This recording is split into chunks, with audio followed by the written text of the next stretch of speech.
On se retrouve pour un nouveau journal, mesdames et messieurs, bonsoir. Tout de suite, le titre de cette grande édition du journal.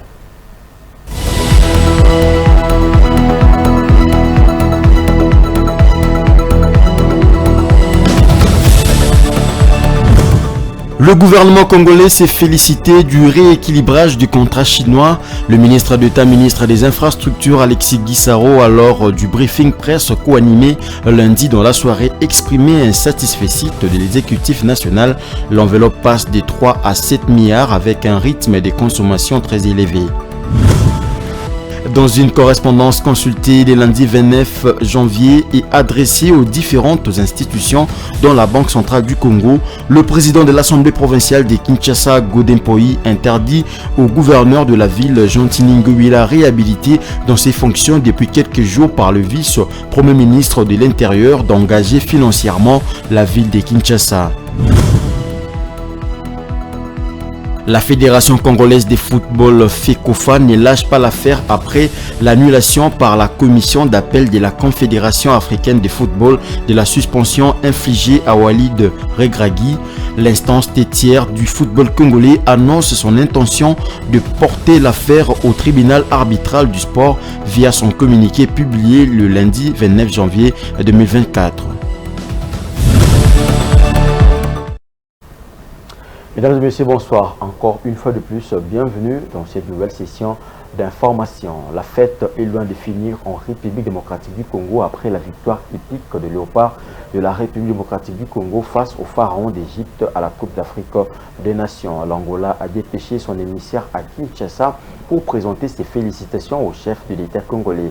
Cet émissaire du président Joao Lourenço était porteur d'un autre message au président Félix Tshisekedi, un message non révélé à la presse. Suivez.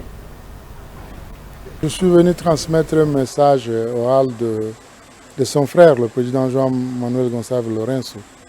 Et je ne veux pas répéter qu'un message du chef d'État à son homologue. Évidemment, ça ne se révèle pas à la presse. Mais vous comprenez que le pont entre Luanda et Kinshasa est un pont très fluide, donc à tout moment, des émissaires peuvent partir de Kinshasa pour Luanda et de Luanda à Kinshasa pour pouvoir, n'est-ce pas, continuer à approfondir nos relations qui sont excellentes. Le Congo vient d'avoir, la République démocratique du Congo vient d'avoir des élections que son Excellence, c'est le président Félix Antoine Tshisekedi a gagné. Il y a des perspectives qui s'ouvrent au Congo pour le bien-être du Congo et sans doute que vous comprenez que pour un pays voisin comme l'Angola est très attaché à ce pays qui est la République démocratique du Congo, son bien-être est aussi le nôtre.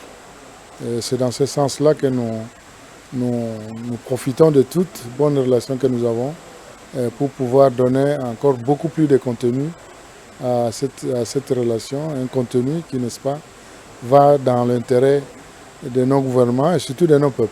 Le premier mot que nous avons prononcé, c'est non seulement de transmettre les salutations du président Lourenço à son frère, mais aussi ses félicitations pour la qualification de la RDC et vous dire qu'il y a aussi eu fête hier à Luanda. Bon, nous ne savons pas quelles ont été les victimes de crises cardiaques devant le pénalty. Mais nous savons que la vie de Luanda hier était en fait parce que la République démocratique du Congo s'est qualifiée. Et nous souhaitons bonne chance à cette équipe qui est excellente. Et tout en souhaitant bonne chance aussi à l'équipe de l'Angola que je suis sûr que la République démocratique du Congo aussi supporte. Toujours au Palais de la Nation, c'était sans doute sa première rencontre avec le chef de l'État pour ce deuxième quinquennat. Phil Masuka Saini, gouverneur AI de la province du Lualaba, en séjour à Kinshasa, a rencontré le président Félix Antoine Tshisekedi Tshilombo. Rencontre au cours de laquelle elle a dressé le bilan global de la situation de la capitale du Cobalt et réitéré son engagement, celui de travailler pour la réussite de ses deuxièmes mandats. Écoutez son propos. Donc du côté de la police ainsi que du côté de l'armée, nous avons pu recevoir un grand nombre de militaires pour sécuriser cette ville qui est la ville de Kolwezi spécialement. Et nous les savons tous, c'est le poumon de la République. Donc il était grand temps qu'on puisse avoir une sécurité par rapport à cela. Nous lui avons donné les rapports de l'évolution de tous les chantiers dans tous les domaines, c'est-à-dire les domaines économiques, les domaines de l'éducation, de la santé et des infrastructures en général. Nous avons aussi passé en revue des questions politiques. Il était important pour moi, en tant que présidente de 3 regroupements, aussi de lui parler de la moisson que nous avons pu avoir au niveau de toute la République. Je suis plus que disposée de continuer avec le mandat, le 2e mandat du chef de l'État, surtout qui veut de ce mandat un mandat qui relève le social de la population de la RDC. Il veut de ces mandats que ce soit un mandat de développement. Donc c'est avec une grande satisfaction de toutes les instructions qu'il a pu nous donner pour que nous puissions continuer avec le 2e mandat du chef de l'État dans les développements et à donner du sourire ainsi que relever les niveaux de vie sociale de la population de la RDC et celle en particulier de la province sud-ouest.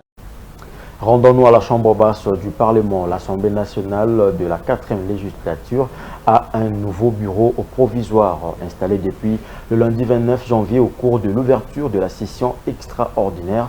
Ce bureau est présidé par Christophe Mbosso, 81 ans, doyen d'âge, et sera assisté de 2 Benjamin. Rantaoui est là, je reviens sur ses commentaires.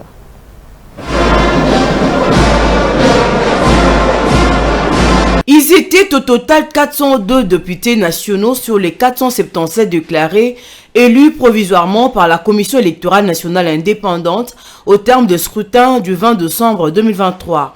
Ils ont répondu présents à l'ouverture de la session extraordinaire de la 4e législature de la 3e République. Conformément à l'article 114 de la Constitution de la République, cette session extraordinaire convoquée par le secrétaire général de l'administration de la Chambre basse du Parlement a procédé séance tenante à l'installation du bureau provisoire. Il est constitué du doyen d'âge et de 2 plus jeunes. Dans son allocution, Christophe Mbosso a rappelé aux élus la responsabilité qu'ils ont devant leurs électeurs et les différentes étapes qui vont caractériser le travail de cette session extraordinaire. Aussitôt après la validation des pouvoirs, et toujours selon nos us et coutumes parlementaires, nous allons en second lieu mettre en place une commission spéciale chargée de l'élaboration du projet du règlement intérieur à soumettre à l'Assemblée plénière pour adoption. Une fois adopté, et comme l'exige l'article 112, alinéa 3 de la Constitution, ce règlement intérieur sera transmis par le président du bureau provisoire à la Cour constitutionnelle pour examen de sa conformité à la Constitution dans un délai de 15 jours. Dès la signature de l'arrêt de la Cour constitutionnelle sur la conformité du règlement intérieur à la Constitution et toujours conformément à nos us et coutumes parlementaires, le bureau provisoire publiera le calendrier de l'élection et de l'installation des membres du bureau définitif de l'Assemblée nationale. Pour sa part, Eliezer Ntambwe, élu de Lukunga à Kinshasa, s'est dit attentionné par les discours prononcés par le président Christophe Mbosso et le secrétaire général de l'Assemblée nationale. Pour le secrétaire général, il a juste rappelé les missions ou les prérogatives d'un parlementaire et l'historique de l'Assemblée nationale. Et pour le président de l'Assemblée, c'est la détermination et l'engagement et l'orientation qu'il a donnée aux honorables députés pour la mission ou les travaux qui les attendent. Bien avant de céder la place au bureau provisoire, signe de la fin de son mandat, Les patrons de l'administration de l'Assemblée nationale a remis au président Mbosso les symboles du pouvoir, à savoir la Constitution de la République, le règlement intérieur de la Chambre, la loi électorale et le marteau pour conduire la plénière. Sur les 477 élus, dont 61 femmes présentes dans la salle de congrès du Palais du Peuple, 337 sont à leur premier mandat, tandis que 140 ont été réélus et 23 sièges sont encore à pourvoir. Comme annoncé au sommaire, le gouvernement congolais s'est félicité du rééquilibrage du contrat chinois. Le ministre d'État, ministre des Infrastructures, Alexis Guizaro, a exprimé le satisfecit de l'exécutif national lors du briefing presque animé lundi dans la soirée aux côtés du ministre de la Communication et Médias et l'inspecteur général des Finances et du directeur du cabinet du chef de l'État. Ce rééquilibrage est intervenu après la renégociation du contrat chinois conclu en 2008 entre la RDC et les groupes d'entreprises chinoises. Regardez. Le ministre d'État et ministre des Infrastructures a eu du mal à cacher sa joie face aux journalistes venus assister à ce briefing presse. Selon lui, les résultats obtenus lors de la renégociation du contrat chinois sont tels que les Congolais devaient s'en réjouir comme ils ont fêté la qualification des Léopards pour le quart de finale de la CAN Côte d'Ivoire 2023. À l'issue de cette renégociation, les parties congolaises et chinoises ont décidé de doubler l'enveloppe affectée aux infrastructures. Elle est passée de 3 à 7 milliards de dollars américains. Particulièrement en ce qui concerne les aspects liés aux infrastructures. Ce contrat, ou cette convention de collaboration, avait défini un montant d'investissement en infrastructure d'à peu près 3 milliards. Je suis heureux de vous informer qu'effectivement, les 7 milliards dont vous avez entendu parler, que le chef de l'État a annoncé lors de son discours d'investiture, c'est effectivement ce que nous avons pu obtenir.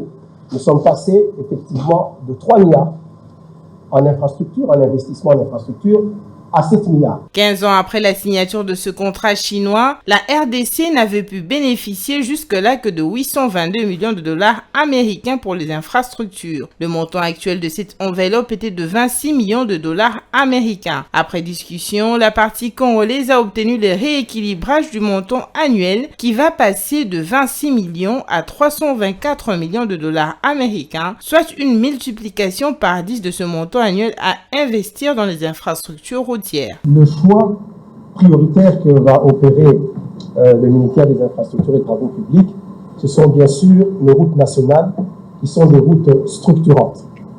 À partir de la route nationale numéro 1, 2, 3 et 4, nous allons faire un choix judicieux, bien sûr, en fonction des ressources qui seront disponibilisées. L'inspecteur général des finances se réjouit de l'aboutissement de ces négociations entre la RDC et la Chine, des négociations entamées après que l'inspection générale de finances avait alerté sur les déséquilibres du contrat chinois. Selon Jules Alingueté, l'argent sera débloqué chaque mois de mai et l'évaluation du contrat chaque mois de juin. Il est convenu désormais que les deux parties, la République démocratique du Congo et les groupements d'entreprises chinoises, puissent se réunir chaque année au mois de juin pour évaluer l'exécution de la convention, ce qui n'était pas le cas par le passé. Et aussi, pour les chiffres qui sont annoncés, il est prévu à la signature de l'avenant. Le contrat chinois a été conclu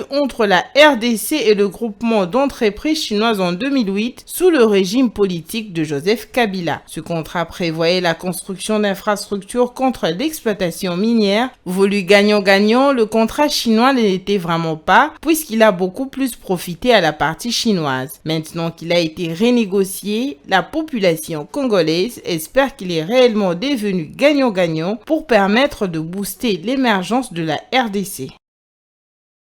À la une également, le torchon brûle entre Godin Poyi, président sortant de l'Assemblée provinciale de Kinshasa, et Jean-Tini Ngobila, gouverneur de la ville, récemment réhabilité. Dans une correspondance, le président de l'APK Godin Poyi a retiré la signature du gouverneur et a indiqué qu'il ne peut plus engager la ville pour ses poursuites judiciaires suite à son implication dans la fraude électorale. Ranta Luyela nous éclaircit.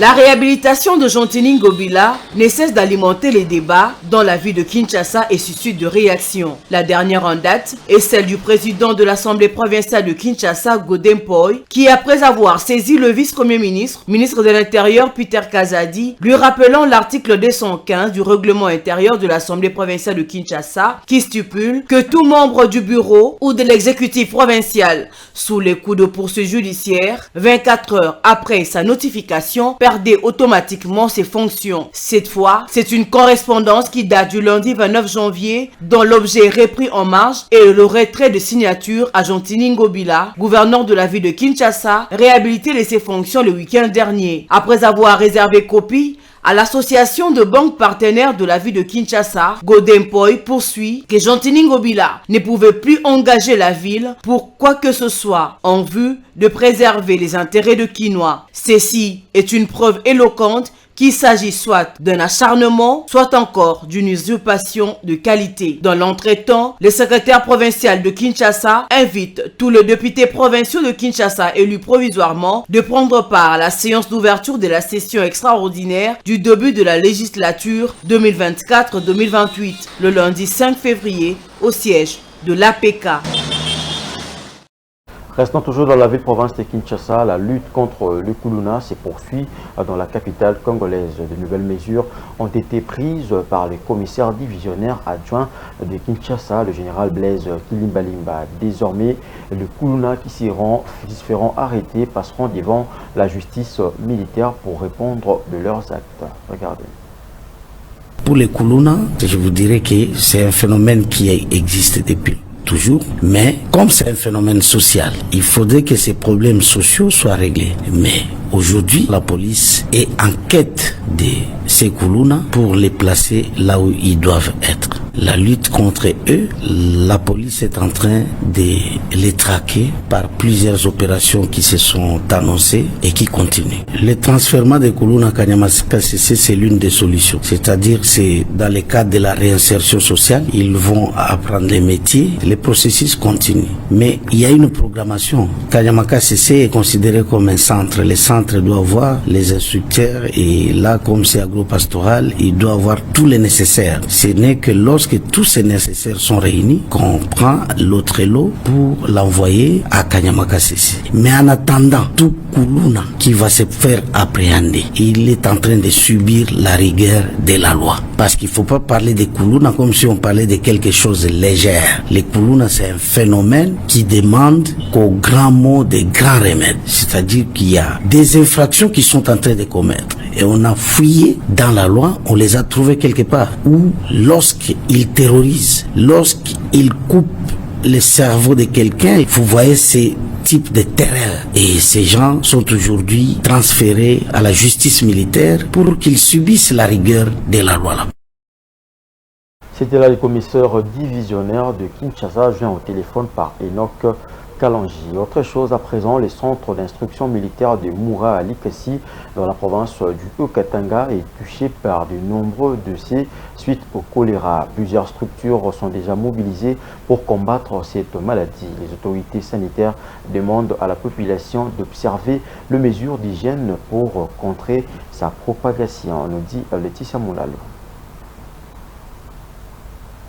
Le choléra a touché le centre d'instruction militaire de Moura à Likasi. Le bureau de l'UNICEF Lubumbashi y a déjà dépêché les intrants. Dans l'entretemps, les autorités sanitaires demandent à la population d'observer les mesures d'hygiène pour éviter la propagation de cette maladie. Les zones de santé de Lubumbashi, Katuba, Kenya Kamalondo et Kisanga ont déjà notifié des cas avec quelques décès. Le commandant de la 22e région militaire, le général Edi Kapend, en a parlé récemment à une délégation de l'UNICEF, bureau de Lubumbashi. Selon Edi Kapend, une dizaine de morts ont déjà été enregistrés, mais l'origine de cette maladie n'est pas encore définie. L'UNICEF a été informé et a vite mis à la disposition de ces centres les intrants et des stocks de prévention et la prise en charge pour y faire face, souligne Consolata Bouendoa, chef de bureau intérimaire de l'UNICEF Lubumbashi. Pour assurer la sécurité d'autres apprenants qui sont dans ce centre, le général Edi Kapend demande aux responsables de la santé de la 22e région militaire d'appliquer communiqué de nouvelles instructions. Et pour lutter contre cette maladie, il est prévu les travaux d'assainissement autour de ce centre et la chloration de l'eau de consommation. À noter aussi que la conjonctivite est également signalée dans ce centre d'instruction selon Eddie Capend. Dans le reste de l'actualité, le passerelle jeté sur le boulevard Lumumba dans les communes de Limete et Massina présente une image d'ouvrage abandonné. Elles sont mal entretenues et envahies depuis plusieurs mois par des vendeurs à la sauvette qui ont installé leurs marchandises. Une occupation anarchique et un abandon qui inquiète les usagers. Regardez. Présenté comme une innovation dans le paysage architectural de la capitale congolaise en ce qui concerne la circulation routière, les passerelles installées sur le boulevard Lumumba jouent un rôle important. Elles assurent le passage sans risque aux piétons qui traversent cette grande artère. Cependant, l'image que donnent ces ouvrages laisse vraiment à désirer. Sur la passerelle située au marché municipal de la Liberté à Massina dans l'est de Kinshasa, le constat est déplorable. Les tartans placés pour couvrir les escaliers et la passerelle sont quasi inexistants. Ils sont décollés à cause de leur usure, voire volés. Ces tapis qui se sont détachés l'ont été par ceux qui vendent sur la passerelle. De un, nos soldats perçoivent de l'argent pour permettre aux gens de vendre sur les passerelles. Et de deux, ce sont les délinquants qui montent sur les passerelles pour faire déféquer. Nous, les photographes, nous travaillons à chaque moment pour la propreté de cette passerelle. Nous balayons, nettoyons les tapis avant de les remplacer. En dehors de l'état de quasi-abandon de ces ouvrages, ils connaissent un autre phénomène. Ces passerelles sont envahies par des vendeurs à la sauvette qui ont exposé leurs marchandises. Tania vend des arachides sur cette passerelle. Elle justifie le squat de la passerelle par le manque des moyens pour trouver une place à l'intérieur du marché municipal. C'est très difficile à l'intérieur, pas de place pour vendre. Il faut débourser 100 000 francs congolais pour étaler les cacahuètes. Une situation que déplorent les usagers qui empruntent ces passerelles quotidiennement. Normalement, ils ont ouvrage d'art. Dans la ville, c'est normal pour permettre. Normalement, c'est un ouvrage d'art dans la ville pour faciliter le passage. C'était un peu bien après la construction. Après la décoration, c'est devenu encore bien et aussi propre. Mais si vous montez, vous allez constater que les gens qui y vendent détruisent et laissent la saleté. Tout cet espace était couvert par les tapis, mais les autres volent ces tapis et ramènent dans leur maison. D'autres places sont restées vides. Les policiers déployés pour mettre de l'ordre sont en complicité avec tous ces vendeurs qui payent 5 000 voire 2 000 francs tous les jours. Ils sont en complicité avec tous ces gens qui vendent. Tous les jours, 5 000, 2 000, C'est en janvier 2016 que la première passerelle a été inaugurée à la première rue dans la commune de Limete et construite par la société Zénith. Kinshasa occupe à ces jours 5 passerelles toutes construites sur le boulevard Lumumba, plus précisément entre la première rue et la place Kingasanya-Souka, avec un investissement de 13 millions de dollars américains. Et en sport, pour terminer, la Fédération congolaise de football FECOFA s'oppose à la décision de la commission d'appel de la CAF annulant la suspension de l'entraîneur marocain Walid Regragui pour 4 matchs, dont 2 avec sursis suite aux altercations lors de la rencontre RDC-Maroc. La FECOFA annonce son intention de porter l'affaire devant le tribunal arbitral du sport. Plus de détails dans ses commentaires. L'épisode est loin de son terme. 3 jours après l'annulation de la sanction infligée au sélectionneur marocain Walid Regragui par la commission d'appel de la Confédération africaine de football suite à son comportement antisportif à l'égard du capitaine de la RDC, Chancel Mbemba. La FECOFA sort de son silence. L'instance mère du football congolais a dans son communiqué fait part de son mécontentement à ces sujets et souhaite saisir le tribunal arbitraire du sport pour que le vrai droit soit dit. Dans la première décision du jury disciplinaire de la CAF, une sanction de 4 matchs de suspension dont 2 avec sursis et une amende de 5 000 $ américains avait été infligée au sélectionneur du Maroc. Les prochains jours promettent d'être très mouvementés dans les bureaux. L'affaire sur les échauffourées entre le capitaine des Léopards et Walid Regragui a tenu tout le monde en haleine la semaine passée. Alors qu'on croyait vivre le dénouement de cette affaire, l'ETAS va sûrement en dernier ressort aura la lourde responsabilité d'établir la vraie culpabilité. Rappelons que le coach de 45 ans a vécu le dernier succès de son équipe dans le tribune. Sur les terrains, les Lions d'Atlas joueront avec les Bafana Bafana d'Afrique du Sud au match de 8e de finale de la Coupe d'Afrique des Nations ce mardi 30 janvier à 21 h au stade Laurent Pocou. Allez, peut-être, là pourquoi pas, de l'enthousiasme.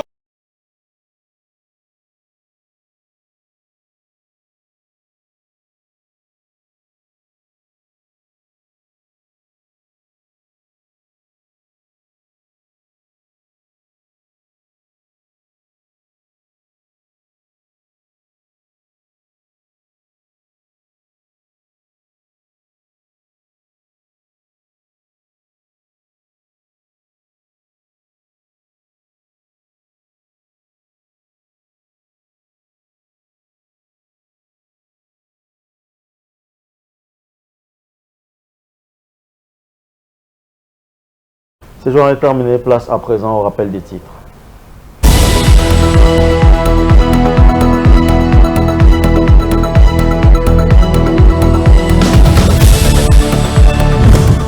Le gouvernement congolais s'est félicité du rééquilibrage du contrat chinois. Le ministre d'État, ministre des Infrastructures, Alexis Guissaro, lors du briefing presse co-animé lundi dans la soirée, exprimait un satisfecit de l'exécutif national.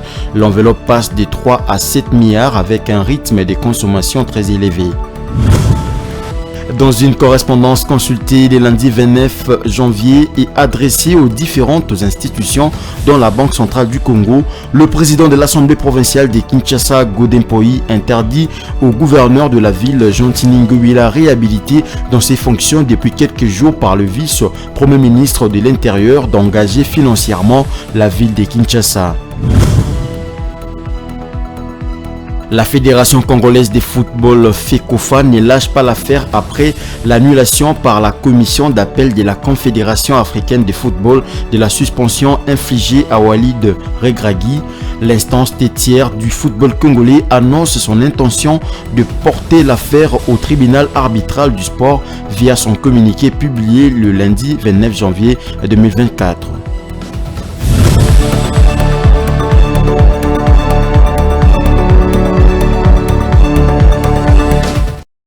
Ainsi se referme cette grande édition du journal. Merci de votre attention soutenue et excellente des programmes sur Mandico Télévision. L'actualité reste en continu. Au revoir.